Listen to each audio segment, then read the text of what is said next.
Hello everyone, continue करेंगे final से एक केस सिनेरियो से। नेक्स्ट पे आते हैं case scenario 7। First para general है, सेकंड पैरा से स्टार्ट करते हैं। 31 मार्च हमारा ईयर एंडिंग है। On 30th September the company acquired 70% of the share capital of M Limited, an entity registered as company in Germany. The fair value of the net asset of M Limited was 23। तो ये जो net asset है वो 23 million euro है। And PC paid was 17.5 million euro on 30th September।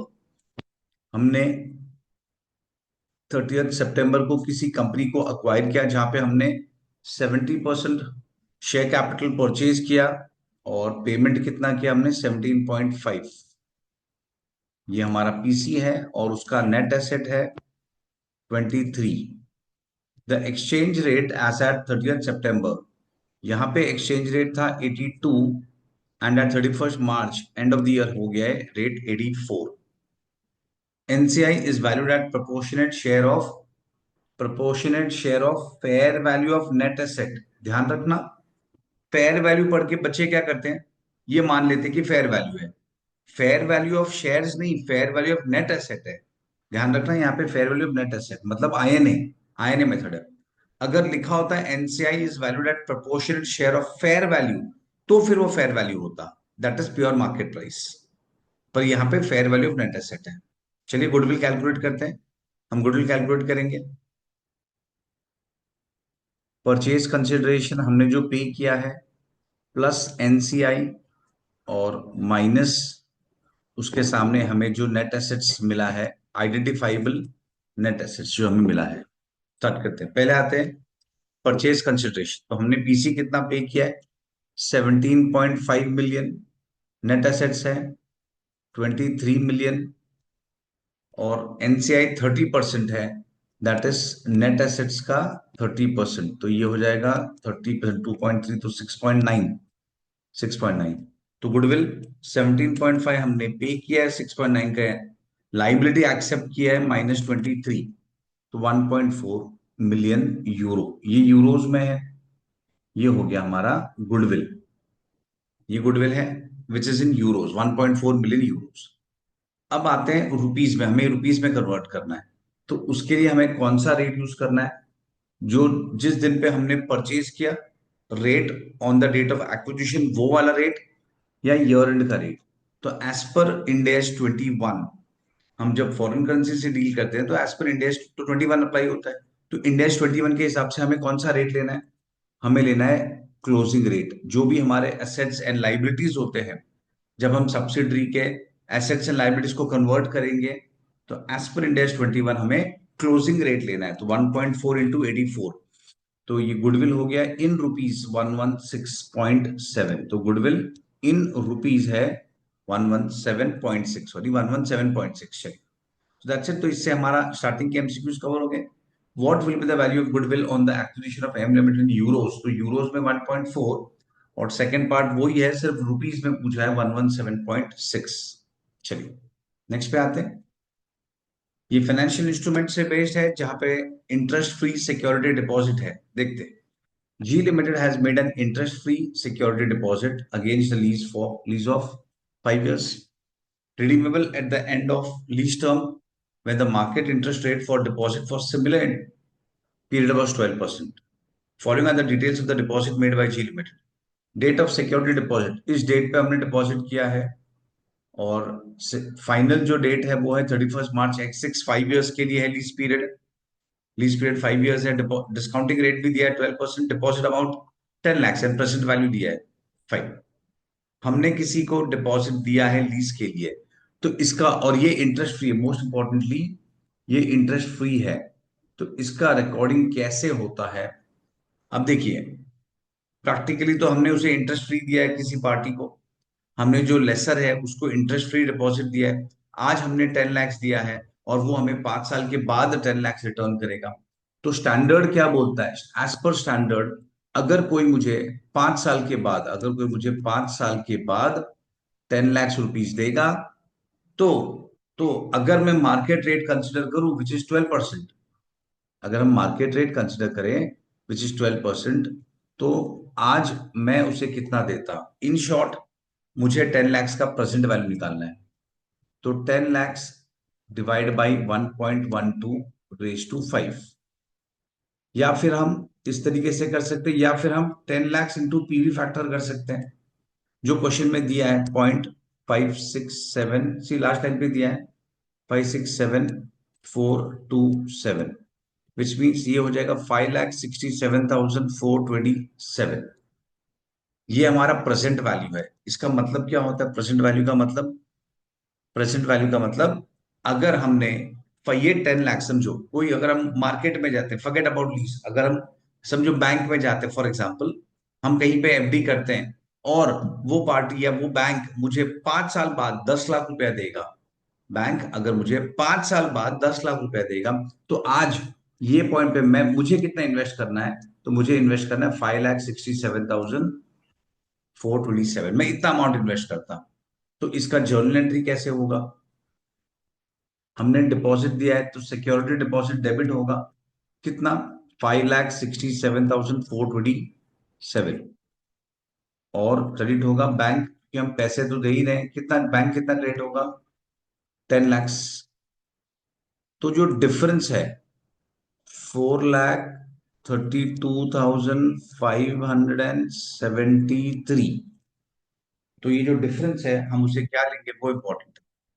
तो हमें difference को क्या लेना है? तो जो डिफरेंस है वो होगा हमारे लिए आरओयू एसेट। जो डिफरेंस है वो हमारा आरओयू एसेट बनेगा। तो ये ध्यान रखना है। अभी ये क्लियर है कि अगर मैंने किसी को 10 lakhs दिया होता, कोई मुझे अगर 10 lakhs रिटर्न करता 5 साल बाद, तो उसका प्रेजेंट वैल्यू 567 है, 5,67। तो स्टैंडर्ड बोल रहा है हमारा, फाइनेंशियल इंस्ट्रूमेंट जो है वो क्या बोलते हैं, उसके रूल्स क्या है, वो बोलते हैं कि नहीं भाई, तो हमें उसे आज किस फिगर पे रिकॉर्ड करना है? उसके प्रेजेंट वैल्यू पे, 567 पे। तो जो डिफरेंस है एक्स्ट्रा है 4,32, वो क्या है? That is RU asset. Basically वो हमने आरयू एसेट का पेमेंट किया है, वो हमारे आरयू एसेट में ऐड हो जाएगा। आई hope this is okay. Question में क्या पूछा गया है? What will be the initial amount of prepaid lease rent? Prepaid lease rent मतलब ये इंस्टीट्यूट इसे आरयू एसेट को प्रीपेड लीज रेंट भी बोलता है। प्रीपेड लीज रेंट बेसिकली ये आरयू एसेट में जाता है। Okay fine.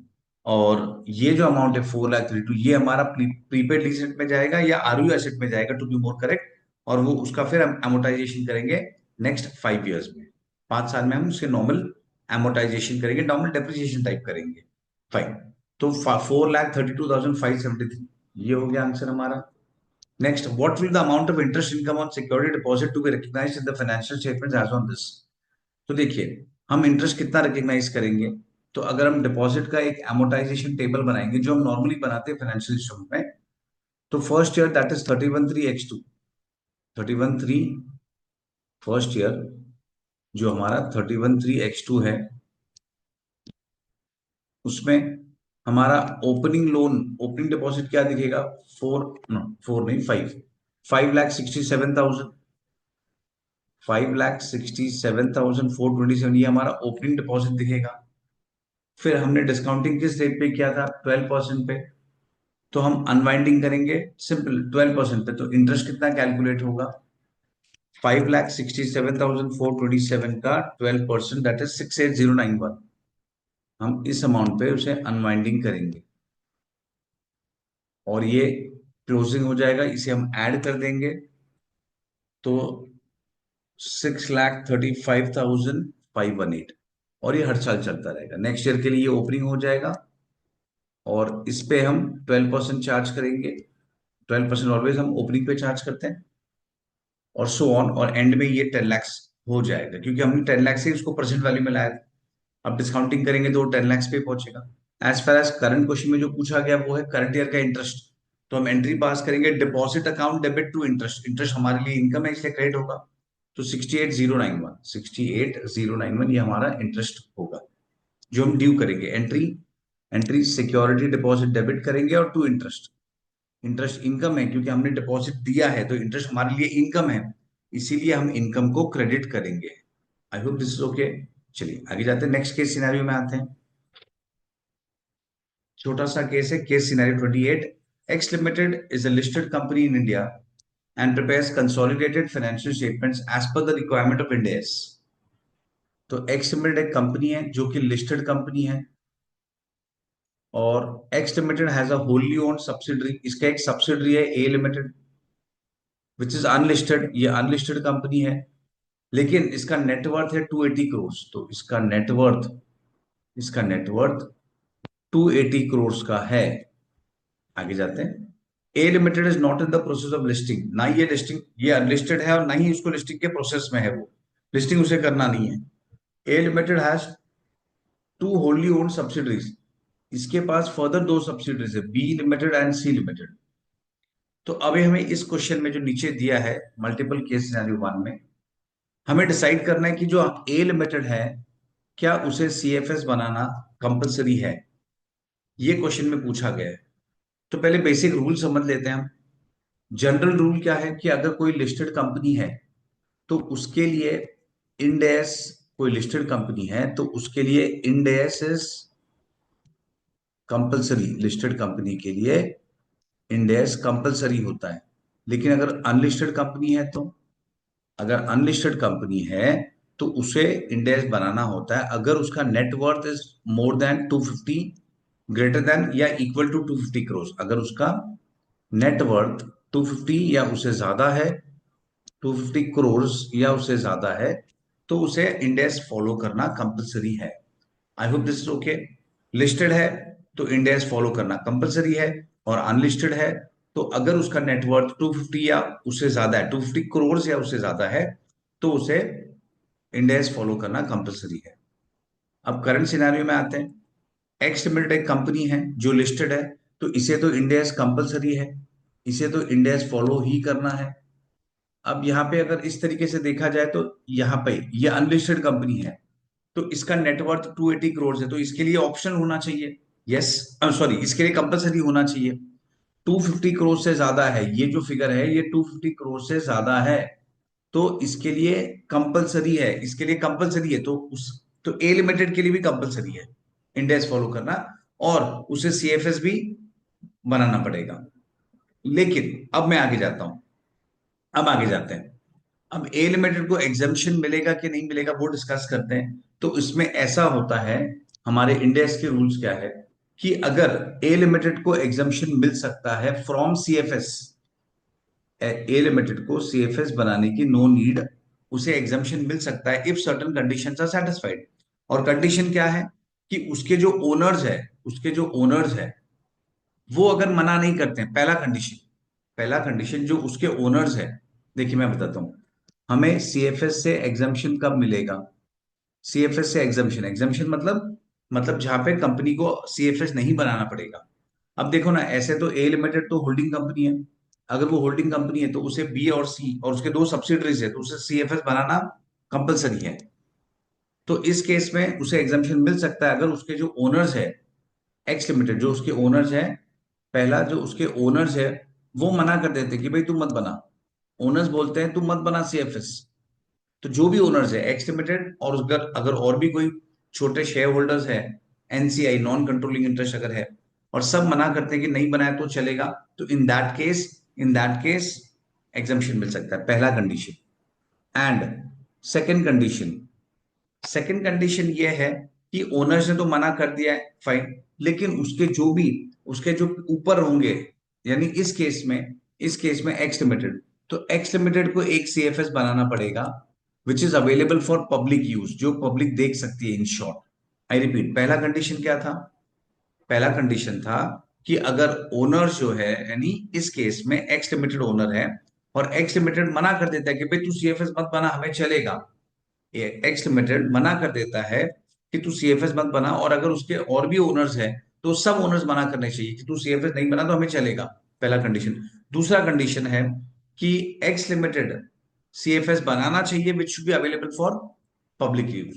और तीसरा कंडीशन है कि हमारा जो कंपनी है ए लिमिटेड, ये कंपनी ए लिमिटेड, वो लिस्टेड भी नहीं होना चाहिए, neither it is listed nor it is in the process of listing, वो लिस्टेड नहीं होना चाहिए या फिर वो लिस्टिंग के प्रोसेस में भी नहीं होगा। तो अगर ये तीनों कंडीशन सेटिस्फाई हो जाते हैं तो उसे एग्जाम्शन मिल सकता है। तो चलिए ऑप्शंस देखते हैं। Since A limited is an unlisted company, it is mandatory for it to prepare CFS. तो देखिए अनलिस्टेड है तो मैंडेटरी, तो अगर अनलिस्टेड है और क्योंकि इसका नेटवर्क 250 करोड़ के ऊपर है, तो इंडेक्स फॉलो करना पड़ेगा, और इंडेक्स फॉलो करना है तो सीएफएस बनाना पड़ेगा। लेकिन यहाँ पे हमारे पास एग्जाम्शन के भी विंडो है, जहां पे हम एग्जाम्शन क्लेम कर सकते हैं। तो ये इट इज मैंडेटरी, ये डाउटफुल है थोड़ा। क्यों डाउटफुल है? क्योंकि मैंडेटरी नहीं होता। अगर तुम ये तीन कंडीशन सेटिस्फाई कर दो जो मैंने यहाँ पे लिखे हैं, तीन कंडीशंस क्या थे कि मैं अगर एक कंपनी हूं तो मुझे सीएफएस बनाने से एग्जाम्शन मिल सकता है, प्रोवाइडेड मेरे ओनर्स मना करें, पॉइंट नंबर वन। या मेरे और सेकंड, मेरे ओनर्स पब्लिक मैं सॉरी मेरे ओनर्स सीएफएस बनाने चाहिए which is available for public use. और तीसरा, मैं लिस्टेड नहीं होना चाहिए, neither I should be the process of listing. तो ये जरूरी नहीं है, मैंडेटरी नहीं है, तो ये रॉन्ग है। Next one, even if X Limited does not object to A Limited for not preparing CFS, A Limited has to mandatory prepare। नहीं, wrong। क्योंकि अगर A Limited X Limited object नहीं करेगा तो फिर ए लिमिटेड को सीएफएस बनाने की जरूरत नहीं है, if other conditions are also satisfied. Even if A limited is an unlisted entity and X Limited objects for not preparing CFS, A limited is not required. नहीं, अगर उसका जो होल्डिंग है, ए लिमिटेड का होल्डिंग, उसका owner जो है X limited, अगर वो ऑब्जेक्ट करेगा तो फिर अगर वो ऑब्जेक्ट करे, तो यहाँ पे और एक बात समझिए, ये होली ओन सब्सिडरी है, तो इसके और कोई ओनर्स नहीं है, इसके एक ही ओनर है एक्स लिमिटेड। तो अगर एक्स लिमिटेड ऑब्जेक्ट करेगा कि नहीं तुझे बनाना ही पड़ेगा, तो ए लिमिटेड को सीएफएस बनाना कंपलसरी है। तो ये भी रॉन्ग आंसर है। Since A limited is not a listed company and if x limited does not object, तो देखिए एक तो ये लिस्टेड नहीं है, नॉट अ लिस्टेड कंपनी, मतलब मैंने जो थर्ड कंडीशन बताया था। दूसरा, x limited does not object, x limited यानी उसके जो ओनर्स है वो ऑब्जेक्ट नहीं करते हैं फॉर नॉट प्रिपेयरिंग सीएफएस, तो A limited will not be required to prepare. तो ये राइट है। क्यों? क्योंकि ये जो है X limited is a listed entity in India and prepares CFS. देखिए क्या लिखा है, प्रिपेयर सीएफएस। तो एक्स लिमिटेड सीएफएस बना रहा है, तो ये कंडीशन भी सेटिस्फाइड है। तो तीनों कंडीशन सेटिस्फाइड है इन दिस सिनेरियो। ए लिमिटेड अगर सीएफएस नहीं बनाएगा तो भी चलेगा, आई होप दिस इज ओके। आगे, assume the same facts as given in scenario for wholly owned subsidiary A Limited, X Limited is a foreign entity। अब क्या बोल रहे हैं? अब बोल रहे हैं भाई X Limited फॉरेन एंटिटी है। अब क्योंकि वो फॉरेन एंटिटी है, अब क्या हो जाएगा यहाँ पे, आगे पढ़ लेता हूँ। And is listed in stock exchange of a foreign country and it prepares its financial statement as per the GAAP applicable to that country. Now what is true? Okay, अब देखिए, अब जो एक्स लिमिटेड है, अब x limited जो है वो तो एक फॉरेन कंट्री है, फॉरेन कंपनी है, सॉरी, वो फॉरेन कंपनी है। तो वो उसे इंडेस एप्लीकेबल नहीं होगा, वो फॉरेन में है। तो वो तो सीएफएस नहीं बनाएगा एज पर इंडेस, वो सीएफएस नहीं बनाएगा एज पर इंडेस। तो in this scenario A limited को सीएफएस बनाना कंपलसरी है। क्यों? क्योंकि जो मैंने तीन कंडीशन बताए थे उसमें से ये सेकंड वाला कंडीशन सेटिस्फाई नहीं हो रहा है, जहां पे अगर ए लिमिटेड नहीं बनाएगा तो चलेगा, प्रोवाइडेड उसके जो ओनर है एक्स वो बना रहा है। तो इसमें ये भी पॉसिबल नहीं है क्योंकि ये तो फॉरेन कंपनी है। तो in this scenario A limited को सीएफएस बनाना कंपलसरी है। तो सिंस ए लिमिटेड है ना, और सेकंड थिंग, ए लिमिटेड का नेटवर्क भी तो 250 करोड़ के ऊपर है, 280 करोड़ है, तो उसे सीएफएस, उसे इंडेस एप्लीकेबल हो जाएगा और सीएफएस बनाना पड़ेगा। Since A limited is an unlisted entity, preparation of CFS is not mandatory, wrong. 250 crore से ऊपर है तो बनाना पड़ेगा। Since X Limited is not preparing CFS under Ind AS, A Limited is mandatorily required to prepare CFS। Yes, this is the answer। X Limited नहीं बना रहा है, इसलिए A Limited को CFS बनाना पड़ेगा। मैं रिपीट करता हूं एक बार फिर से, शॉर्ट में कंडीशन एक्सप्लेन करता हूँ। X Limited एक होल्डिंग कंपनी है, पेरेंट है, और जैसे ये क्वेश्चन में लिखा था, ये 100% होल्डिंग है ए का, और ए के पास भी सब्सिडीज है बी और सी का। हमें ए के एंगल से देखना है। ए को एग्जाम्शन मिल सकता है from preparing CFS if three conditions are satisfied. पहला कंडीशन क्या था? तो पहला कंडीशन ये है कि ए लिमिटेड अगर देखिए हम क्या डिस्कस करें कि ए लिमिटेड को सीएफएस नहीं बनाना पड़े, एग्जाम्शन तो पॉसिबल है। पहला कंडीशन, उसके जो ओनर्स है, इस केस में एक्स लिमिटेड, तो उसके जो ओनर्स यानी एक्स, उसके जो ओनर्स यानी एक्स, अगर वो मना कर देता है, वो बोलता है भाई तू मत बना तो चलेगा। दूसरा, एक्स लिमिटेड खुद सीएफएस बना रहा है which is available for public use. और तीसरा, ए लिमिटेड लिस्टेड कंपनी नहीं है, neither it is in the process of listing. अगर ये तीन कंडीशन सेटिस्फाई होंगे तो ए लिमिटेड को एग्जाम्पशन मिल जाता है from preparing CFS. Third, assume the same facts as given in scenario except that 100% of the investment in A Limited is held by Mr. X। अब क्या हो रहा है, अब जो शेयर्स होल्ड कर रहा है वो मिस्टर एक्स ने होल्ड किया है ए में, मिस्टर एक्स। अब मिस्टर एक्स तो एक सिंगल बंदा है, तो क्या वो एंटिटी है? नहीं, वो सिंगल बंदा है, वो एंटिटी नहीं है। तो क्योंकि वो एंटिटी नहीं है, वो कंपनी नहीं है, तो उसे सीएफएस, उसे इंड एस एप्लीकेबल नहीं है। Ind AS is not applicable to Mr X, तो वो तो सीएफएस नहीं बनाएगा। तो in this scenario A limited को सीएफएस बनाना कंपलसरी है, क्योंकि उसका नेटवर्थ भी 250 करोड़ से ज्यादा है। दैट इज द रीजन, और वो अनलिस्टेड कंपनी है। तो इसमें A limited is not required to prepare CFS, wrong. Even if X is an individual, A limited is not mandatory required, wrong. A limited will prepare CFS under AS and not under Ind AS, नहीं उसे end AS applicable है, तो ये भी wrong हो गया। Even if A limited is an unlisted entity, it is mandatory required to prepare CFS, yes, क्योंकि 250 करोड़ से ज्यादा है उसका नेटवर्थ। फाइन, आई होप ये भी क्लियर हो गया होगा। नेक्स्ट पे आते हैं, केस सिनेरियो 29, छोटा सा केस सिनेरियो है। Deepak started a new company S limited, एक उन्होंने एस लिमिटेड स्टार्ट किया, दीपक ने स्टार्ट किया विद टी लिमिटेड, तो दो जन मिलके स्टार्ट करे, दीपक एंड टी लिमिटेड, दोनों ने मिलके एस लिमिटेड बनाया, wherein investment of 55% is done by T Limited. तो 55% इसने इन्वेस्ट किया है, तो 45% ऑब्वियसली दीपक ने इन्वेस्ट किया होगा। Voting powers are to be given as per proportionate share, तो वोटिंग जो है वो शेयर एज पर होल्डिंग है, शेयर होल्डिंग है voting. The new company S Limited formed was subsidiary of T Limited with two directors, and Deepak eventually became one of the directors of the company. Okay. The company S Limited was incorporated on 1st April X1, or the financials of T Limited are prepared as per Ind AS. Fine. एक second, हाँ, the company S Limited was incorporated on 1st April. The financials of T Limited are prepared as per Ind AS. However, S Limited is preparing its financial statement as per accounting standard. S limited बना रहा है accounting standard के हिसाब से as and not end S. Fine. और जो जो जो टी लिमिटेड है वो क्या कर रहा है, तो financials of T Limited are prepared as per Ind AS. T Limited को इंड एस लग रहा है, टी लिमिटेड अपना बुक्स इंड एस के हिसाब से बना रहा है। Fine. Further Deepak has started using accounting software, अच्छा ये सेकंड पार्ट है, ये बाद में देखेंगे। चलिए इस पे आते हैं। तो फर्स्ट क्वेश्चन क्या है, देखिए इसमें क्या है, दीपक और टी लिमिटेड ने मिलकर एस लिमिटेड बनाया। टी लिमिटेड जो है वो इंड एस फॉलो कर रहा है, तो एस लिमिटेड क्या एएस फॉलो कर सकता है? देखिए आगे क्वेश्चन में क्या पूछा है, which of the following statement is true. S limited has to mandatorily prepare its financial statements as per Ind AS. S limited is not at all required. सबसे पहले बता देता हूं कि अगर समझो कोई कंपनी है, समझो एम लिमिटेड एक कंपनी है, और इसे इंड एस कंपलसरी है, अगर इसे इंड एस कंपलसरी है, तो फिर इसके सब्सिडरी को, इसके होल्डिंग को, इसके जॉइंट वेंचर या फिर एसोसिएट को, सबको सबको इंड एस कंपलसरी हो जाएगा, सबको इंड एस कंपलसरी हो जाएगा। तो इस केस में क्योंकि टी लिमिटेड जो है उसे इंड एस एप्लीकेबल है, तो फिर एस लिमिटेड जो उसका सब्सिडरी है 55% होल्डिंग लेके बैठा है, उसको अकाउंटिंग स्टैंडर्ड नहीं कर चलेगा, उसे इंड एस कंपलसरी हो जाएगा, इंड एस उसे कंपलसरी हो जाएगा। तो ऑप्शन में लिखा है estimate has to mandatory prepare financial statement, yes ये राइट है। Is not at all required to prepare financial statement, नहीं ये गलत है। Estimated has to prepare financial statement both as per AS and Ind AS, नहीं Ind AS compulsory, दोनों compulsory नहीं है, उसे इंड एस के हिसाब से बनाना है, एएस कंपलसरी नहीं है। T Limited has to prepare its financial statement as per AS, तो नहीं ये भी नहीं, उसके तो इंड एस एप्लीकेबल ऑलरेडी है, टी को इंड एस एप्लीकेबल है, तो ये फर्स्ट ऑप्शन राइट है हमारा।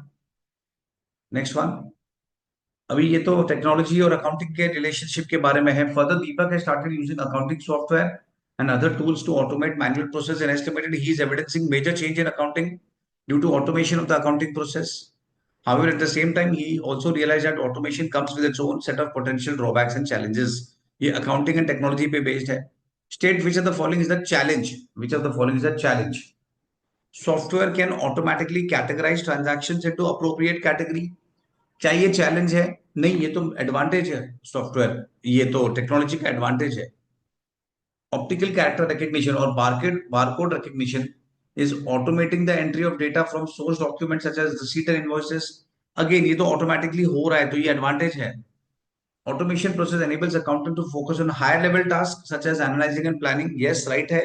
Again, ये advantage है, तो ये तीनों advantage थे, ऊपर के तीनों advantage है, challenge नहीं है, ये तीनों advantage है। Challenge क्या है? Automation requires ongoing training and education. Yes, this is the answer. ये challenge है। I hope this is okay. Okay, तो ये चैलेंज होता है। फाइन। नेक्स्ट केस सिनेरियो पे आते हैं, case scenario number 35। First case, MIL incorporated under the Companies Act 1956 is a pharmaceutical company. It has its manufacturing plant at Pune in Maharashtra. Besides domestic sales, it also exports medicine to various countries.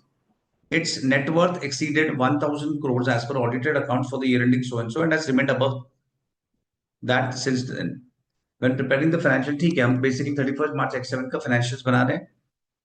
MIL during the year ended 31/3/X7 has invested in a 12-year bond with a face value of 6 lakh by paying 2,31,500. तो हमने ये amount पे किया है. The effective rate of interest is 10%. MIL recognizes proportionate interest income in its statement of P&L over the period of bond. MIL is not in the business of dealing in securities. Fine.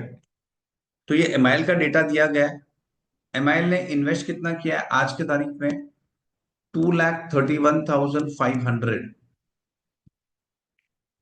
और ये bond का मेरे हिसाब से यहाँ पे इस question में ये 12 इयर्स नहीं होना चाहिए, ये 10 इयर्स होना चाहिए. 10 इयर्स. कैसे, मैं समझाता हूं. देखिए यहाँ पे इफेक्टिव रेट 10% है. इफेक्टिव रेट हमारा जो है वो 10% है. 1 सेकेंड. हाँ, इफेक्टिव रेट है हमारा 10%. तो देखिए अगर 10% लेते, अब ये बंदे ने इन्वेस्ट कितना किया, ये कंपनी ने 2,31,500. अब इसे अगर मैं 10% ऐड करते जाऊं 10 इयर्स तक, अगर मैं 10% इंटरेस्ट ऐड करते जाऊं 10 इयर्स तक, 10 इयर्स तक, तो क्या वैल्यू आएगा? अब इस चीज को हम मैथमेटिकली इस तरीके से लिख सकते हैं, 2,31,500. अब अगर मुझे 10% ऐड करना है तो हमें क्या करना होता है, हमें इंटू 1.10 करना है. कितने बार? 10 टाइम्स. मुझे 10 टाइम्स करना है 10 ईयर्स तक. तो ये क्या हो जाएगा, इसके कैलकुलेशन करते हैं जरा. अब मैं अगर 10 इयर्स तक लेता हूं तो इसका वैल्यू आता है 6,04,51, which is round about 6 lakhs. ये 10 इयर्स होगा तो इससे हमें क्या समझ रहा है, इससे मुझे ये समझ रहा है कि देखिए इसका फेस वैल्यू जो है वो 6 lakhs है, तो एंड में 6 lakhs मिलने वाला है. तो अगर मैं 10% से इसे अनवाइंडिंग करूं, 10% ऐड करते जाओ एवरी ईयर, तो मुझे 10 साल के बाद 6 lakhs आ रहा है. तो मुझे इसीलिए लग रहा है कि ये 12 इयर्स नहीं, ये 10 इयर्स होगा. फाइन. अच्छा, तो अब हमें एक और चीज समझ रहा है इस क्वेश्चन में कि यहाँ पे कंपनी ने इतना इन्वेस्ट किया है और उसे स्ट्रेट अवे एंड में, स्ट्रेट अवे 10th ईयर में ये पैसा मिल रहा है, विच मीन्स उसे बीच में और कोई भी पैसा नहीं मिल रहा है. बीच में कोई पैसा नहीं मिल रहा है, स्ट्रेट 10th ईयर में मिल रहा है. तो बीच में कोई भी कैश नहीं आ रहा है और हमें पैसा स्ट्रेट अवे एंड में मिलेगा. तो चलिए इससे रिलेटेड एमसीक्यू देख लेते हैं. With respect to investment in bond, interest income during the currency of the bond in the cash flow statement will be treated as interest income. Will be treated as interest income को क्या मानेंगे, financing activity, investing activity, A और B, या फिर non cash item. तो इसमें ये non cash item है क्योंकि पैसे आ नहीं रहे, सीधे 10 साल के बाद ही 6 lakhs आने वाला है. तो ये नॉन कैश है, एवरी ईयर ये नॉन कैश माना जाएगा क्योंकि हमें कोई भी पैसा नहीं मिल रहा है. आई होप दिस इज ओके. तो इसीलिए वो समझना इंपॉर्टेंट था इसमें कि वो 10 इयर्स लें कि 12 इयर्स लें. तो मेरे हिसाब से वो 10 इयर्स होना चाहिए एंड नॉट 12, क्योंकि तो ही वो 6 lakhs बन रहा है और बीच में कोई भी इंटरेस्ट नहीं मिल रहा है. इसे ये समझ में आ रहा है हमें कुछ इंटरेस्ट नहीं मिल रहा है, और इंटरेस्ट नहीं मिल रहा है तो वो कैश फ्लो ही नहीं है, नॉन कैश आइटम. हाँ, एंड में हमें पूरा पूरा अमाउंट मिलेगा जो कि कितना था, एंड का अमाउंट 6 lakhs. तो सेकंड एमसीक्यू है, how the maturity proceeds of bonds will be treated in the cash flow. तो कैश फ्लो में हम क्या ट्रीट करेंगे, मैच्योरिटी पे, एंड पे, तो ऑब्वियसली इन्वेस्टिंग. चलिए, आई hope this is okay. Next पे आते हैं. MIL has a legal claim for damages filed by its customer of 2.5 million. किसी कस्टमर ने हमें हमारे पे 2.5 मिलियन का क्लेम किया है and there is a 40% chance, 40% chance है, 40% चांस है दैट एंटिटी विल विन. तो हमें जीरो पे करना पड़ेगा and no cost will be involve. However there is a 60% chance that the decision will not be in the favour. मतलब हमें 2.5 पे करना पड़ेगा. ये दो पॉसिबिलिटी है. 40% चांस है कि हम केस जीतेंगे, हमें कुछ नहीं भरना है. 60% चांस है कि हम हारेंगे और हमें 2.5 मिलियन पे करना होगा. तो ये दो पॉसिबिलिटी. तो अब हम क्या करें, अब हम क्या करेंगे, तो हमें प्रोविजन कितना करना है. सबसे पहले तो 60% चांसेस है, मतलब इट इज प्रोबेबल कि हमें भरना पड़ेगा. और अगर हम इंडिया 37 में जाते हैं तो उसमें क्या लिखा गया है कि अगर पास्ट ऑब्लिगेशन है, अगर I am sorry, there is a present obligation due to, there is a present obligation due to past event, पहला कंडीशन। तो यहाँ पे ऑब्लिगेशन है हमारा present obligation due to past event, past में हमने सेल किया है, उसके वजह से हमें प्रेजेंट में देना पड़ रहा है कुछ पैसे। दूसरा, इट इज प्रोबेबल, पेमेंट करना, पेमेंट देना प्रोबेबल है। क्यों प्रोबेबल? मतलब मोर देन 50% चांस है कि हम केस हारेंगे, तो हमें पेमेंट करना है। तो प्रोबेबल मतलब 50% से ज्यादा चांसेस है कि हमें पे करना पड़ेगा। और third, estimate can be made, reliable estimate can be made. तो तीनों कंडीशन सेटिस्फाई हो रहे तो हमें प्रोविजन करना है। अब प्रोविजन कैसे करें? 40% चांस है कि हमें 0 पे करना है, और 60% चांस है कि हमें 2.5 पे करना है। तो जैसे इंडेक्स 115 में, उसी तरीके से इसी में भी, इसमें भी होता है। क्या होता है कि इसमें भी दो पॉसिबिलिटी है, हमें प्रोविजन जब करना है तो दो पॉसिबिलिटी है प्रोविजन का। या तो हम एक्सपेक्टेड वैल्यू निकालेंगे, या तो मोस्ट लाइकली। अगर दो ही पॉसिबिलिटी होता है, दो पॉसिबिलिटी, तो हमें मोस्ट लाइकली लेना होता है। अगर दो पॉसिबिलिटी है तो हमें मोस्ट लाइकली लेना होता है। मोस्ट लाइकली मतलब जिसका परसेंटेज ज्यादा है हम वो लेंगे। तो अगर हम मोस्ट लाइकली फॉलो करेंगे तो हमें जिस किसका परसेंटेज ज्यादा है, 0.6, हारने का प्रोबेबिलिटी परसेंटेज ज्यादा है, तो हम प्रोविजन 2.5 करेंगे। लेकिन अगर इसके सपोज सपोज अगर दो पॉसिबिलिटी, तीन चार पॉसिबिलिटी होते हैं, तो फिर हम एक्सपेक्टेड वैल्यू निकालते हैं। एक्सपेक्टेड वैल्यू मतलब जो भी अमाउंट है इनटू प्रोबेबिलिटी। फॉर एग्जाम्पल अगर लिखा होता कि 0.3% चांस है कि हमें नील भरना है, और 0.3 आई मीन, और से 60% चांस है कि हमें 2.5 भरना है, और से 10% चांस है, 0.1, कि हमें 1.2 भरना है। तो तीन पॉसिबिलिटी हो गए। तो अगर तीन पॉसिबिलिटी है तो हम क्या करेंगे, हम एक्सपेक्टेड वैल्यू निकालेंगे। और एक्सपेक्टेड वैल्यू कैसे निकालते हो? एक्सपेक्टेड वैल्यू निकालते हैं 0.3 इंटू नील, प्लस 0.6 इंटू 2.5, प्लस 0.1 इंटू 1.2। तीनों ऐड करके जो फिगर आएगा हम उस पर प्रोविजन क्रिएट करेंगे। अब यहाँ पे क्योंकि दो ही है, तो हम प्रोविजन क्रिएट करेंगे मोस्ट लाइकली, यानी जो 60% चांसेस है, दैट इज 2.5 का प्रोविजन क्रिएट होगा। नेक्स्ट पे आते हैं। नेक्स्ट केस सिनेरियो, ये केस सिनेरियो में डिफरेंट डिफरेंट स्टैंडर्ड्स कवर्ड है। अगर हम देखेंगे तो काफी डिफरेंट स्टैंडर्ड्स कवर्ड है। अब हमने जो देखा वो तो 37 से था कनेक्टेड, और ये जो है अभी, ये भी 37 से कनेक्टेड है। ये ऑनिरियस कॉन्ट्रैक्ट पे बेस्ड है। ऑनिरियस कॉन्ट्रैक्ट क्या होता है? एक ऐसा कॉन्ट्रैक्ट जिसमें हम लॉस इनकर करेंगे और वो कंफर्म है। एक ऐसा कॉन्ट्रैक्ट जो एग्जीक्यूट करने पे लॉस ही होने वाला है, लॉस ही होने वाला है, तो उस पे हमें प्रोविजन क्रिएट करना होता है। और वो प्रोविजन क्रिएट कैसे होगा? वो प्रोविजन तो ओनिरियस कॉन्ट्रैक्ट में प्रोविजन क्रिएट करने का रूल क्या है, पहले हम वो समझ लेते हैं। पहली बात, ओनिरियस कॉन्ट्रैक्ट क्या होता है? ये वो कॉन्ट्रैक्ट होता है जिसमें हम कंफर्म लॉस इनकर करने वाले हैं। अगर वो एग्जीक्यूट करेंगे तो उसमें हमें लॉस ही इनकर करना है, तो उसे हम बोलते हैं ओनिरियस कॉन्ट्रैक्ट। और ओनिरियस कॉन्ट्रैक्ट का प्रोविजन कैसे होता है? ओनिरियस कॉन्ट्रैक्ट का प्रोविजन कैसे होता है? जो जो लॉस अमाउंट है वो हम करेंगे, और पेनल्टी जो भरना पड़े, या तो penalty whichever is higher, क्या विच एवर इज लोअर, हम क्या लेंगे? तो देखिए ना, सीधी बात है, अगर मैं किसी कॉन्ट्रैक्ट में एंटर हुआ हूं और उस कॉन्ट्रैक्ट में मुझे लॉस होने वाला है, से 100 रुपए का लॉस होने वाला है, पर मैं वो कॉन्ट्रैक्ट अगर कैंसिल करूं तो मुझे पेनल्टी भरना है 25 रुपया। तो सीधी बात है ना, हम 25 रुपया भर के कॉन्ट्रैक्ट को कैंसिल कर देंगे। तो इसलिए which ever is lower correct है। मैं एक बार रिपीट करता हूं। सपोज मैं किसी कॉन्ट्रैक्ट में एंटर हो रहा हूं और मुझे उसमें 100 रुपए का लॉस है, पर वो कॉन्ट्रैक्ट कैंसिल करना है, तो मुझे 25 रुपीज का पेनल्टी भरना पड़ेगा। तो हम पेनल्टी भर के ही निकलेंगे, हम थोड़ी कॉन्ट्रैक्ट एग्जीक्यूट करेंगे। तो लॉजिकल है, जो लोअर लॉस है हम उसके टुवर्ड्स जाएंगे, तो प्रोविजन भी हमें उसका करना है। तो इस क्वेश्चन में आते हैं। MIL entered into a contract to supply 10 lakh million strips of a particular medicine for 2 million. As increase in the cost of input has resulted into an increase in the cost of sales to 2.5। मतलब हमने contract किया था जिसमें हमारा 2 million का sales है, और cost बढ़ चुका है, तो वो 2.5 मिलियन हो गया है। तो हमारा लॉस कितना है? 0.5, इतना लॉस हो रहा है। और फिर the penalty for non performance of the contract is 0.25 million.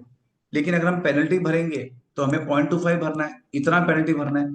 तो ऑब्वियसली हम कॉन्ट्रैक्ट को एग्जीक्यूट करेंगे कि कैंसिल कर देंगे? तो सीधी बात है, हम कैंसिल करके पेनल्टी भरना प्रेफर करेंगे। तो इन शॉर्ट कौन सा लोअर है? 0.25। तो इसका प्रोविजन क्रिएट किया जाएगा। तो ऑनिरियस कॉन्ट्रैक्ट में आई होप ये क्लियर हो गया, हमें ये रूल फॉलो करना होता है एज पर इंडिया 37। तो हम 0.25 का प्रोविजन क्रिएट करेंगे। The contract to supply requires a provision of 0.25 million. I hope this is okay. और लास्ट में पूछा what is the date of approval for the issue of financial statements. चलिए, the financial, ये different different dates दिए गए हैं। पहला है completion of preparation of financial statements, 28 मई को हमने कंप्लीट किया है। Review and recommendation for approval by the audit committee 15 June. Review and approval by the board of directors, board of directors 19 जून को देख रहे हैं। Available to share holders on 1 July और एजीएम 15 सितंबर and filing with regulatory authority 6 अक्टूबर। बहुत सारे डेट्स दिए हैं। हमें क्या फॉलो करना है? हम जब events occurring after the reporting period देखते हैं, तो हम वो हम कैसे देखते हैं? हमें हमें अप्रूवल डेट क्या देखना होता है? बोर्ड मतलब कौन सा डेट है जिसपे हम मानेंगे कि भाई वो डेट पे अकाउंट्स अप्रूव हो रहे हैं। देखिए, ये मेरा ईयर एंडिंग है, what I am trying to say, ये मेरा ईयर एंडिंग है से 31 मार्च। और बुक्स यहाँ पे अप्रूव हुए, बुक्स यहाँ पे अप्रूव हुए।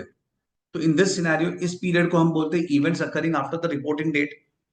तो वो एडजस्टिंग भी हो सकता है, वो नॉन एडजस्टिंग भी हो सकता है। वो जो इवेंट्स है यहाँ पे, जो इवेंट्स होंगे वो एडजस्टिंग नॉन एडजस्टिंग, वो तो पूरे स्टैंडर्ड पे हो गया। अब हमें क्या डिस्कस करना है इस एमसीक्यू में? क्या डिस्कस करना है कि भाई व्हाट इज द डेट जिसको हम अप्रूवल डेट मानेंगे, कि बुक्स कौन से डेट पे अप्रूव हो रहे हैं।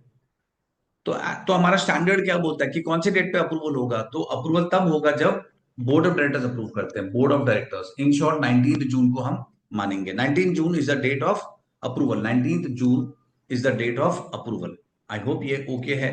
जिस दिन पे बोर्ड ऑफ डायरेक्टर्स अप्रूव करेगा उस दिन को हम मानते हैं date of approval of books. और 31 मार्च और 19 जून इस केस में, उसके बीच में जो ट्रांजैक्शन इवेंट्स होंगे उसे हम events occurring after the reporting date बोलेंगे। I hope this is okay. चलिए, मैं आज का वीडियो स्टॉप करता हूं।